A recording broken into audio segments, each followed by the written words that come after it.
ফাবিআইয়ি আলাই রাব্বিকুমা তুকাদ্দিবান 41 বার পড়লে কি হয় জানলে আপনি অবাক হয়ে যাবেন।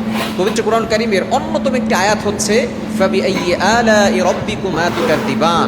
এটা সূরা রহমানের ভিতরে রয়েছে। প্রায় আল্লাহ তাআলা 31 বার এই আয়াতটি নাযিল করেছেন। একটা সূরার ভিতরে 31 বার বলেছেন। আল্লাহ বুঝাতে চেয়েছেন তোমরা আল্লাহর কোন কোন নিয়ামত করবে অস্বীকার। আমাদের কোনো নিয়ামতকে অস্বীকার করার কোনো সুযোগ নাই। আল্লাহ তাআলা কত নিয়ামত আমাদেরকে দান করেছেন। সুতরাং সূরা রহমান, এই সূরা রহমান আমরা পড়ি আর রহমান আল্লামাল কোরআন খালাকাল ইনসান in the day of judgement. কিয়ামতের ময়দানে আল্লাহ তাআলা নিজেটা পড়বেন আনার রহমান আল্লামাল কোরআন, আল্লাহ তাআলা নিজেই কোরআন তেলাওয়াত করবেন। সুতরাং যেই কোরআন আল্লাহ নাযিল করেছেন সেই কোরআনের তেলাওয়াত আল্লাহ তাআলা যে সূরা দিয়ে করবেন কিয়ামতের ময়দানে, সেই সূরার নাম হচ্ছে সূরাতুর রহমান।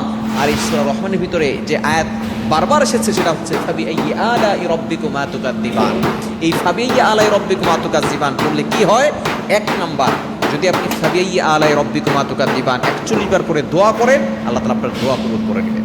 অনেকে বলেন হুজুর দোয়া কবুল হচ্ছে না। আপনি এই আয়াতটা আপনি বারবার পড়েন, আপনি বেশি করে পড়েন। যখন দোয়া কবুলের সময় হয় ওই সময়টা আপনি ফাবিআইয়ি আলাই রাব্বিকুমা তুকাদ্দিবান 41 বার পড়েন। আগে পরে দুরূদ শরীফ পড়ে দোয়া করবেন, আল্লাহ তাআলা আপনার দোয়াগুলো অ্যাকসেপ্ট করে নেবেন, কবুল করে নেবেন। নাম্বার 2, আপনার অভাব আল্লাহ তাআলা দূর করে দেবেন। অনেকে অভাবের ভিতরে আছেন, আপনি এই আয়াতটা পড়েন। এবং 3 নাম্বার, দুশমনের দুশমনি থেকে আল্লাহ আপনাকে হেফাজত করবেন। এবং 4 নাম্বার হচ্ছে আল্লাহ পাক রব্বুল আলামিন সকল বিপদ দূর করে দিবেন।